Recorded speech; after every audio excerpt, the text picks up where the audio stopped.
జోరుగా ఏరువాక ముందస్తు వానలతో సాగుకు సిద్ధమవుతున్న రైతులు ఈసారి 1.34 కోట్ల ఎకరాల్లో పంటలు సాగవుతాయని అంచనా.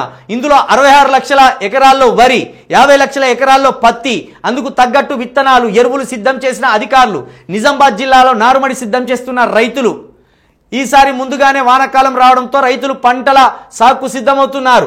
దుక్కులు దున్నుతూ విత్తనాలు, ఎరువులు సమకూర్చుకుంటున్నారు.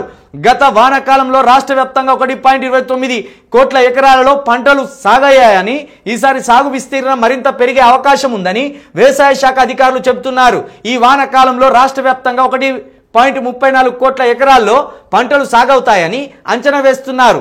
ఇందులో 66.80 లక్షల ఎకరాల్లో వరి, 50 లక్షల ఎకరాల్లో పత్తి, 6 లక్షల ఎకరాల్లో మక్క, 5.50 లక్షల ఎకరాల్లో కంది, 4.50 లక్షల ఎకరాల్లో సోయా సాగు చేసే అవకాశం ఉందని అంటున్నారు.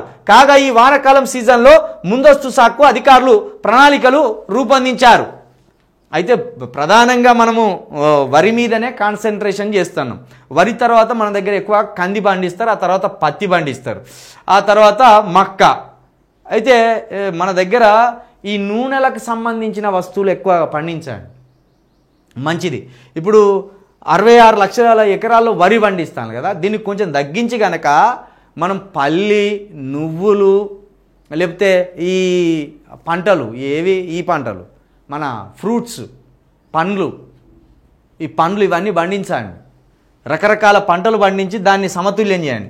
ఇప్పుడు ఎక్కువ స్థాయిలో వరి పండించడం వల్ల ఎక్కువ ఉత్పత్తి వస్తుంది, దీనికి గిరాకీ ఉండదు. అప్పుడు రోడ్లు ఎక్కి మళ్ళా ఈ వరి పండించిన రైతులు ఏడుస్తారు.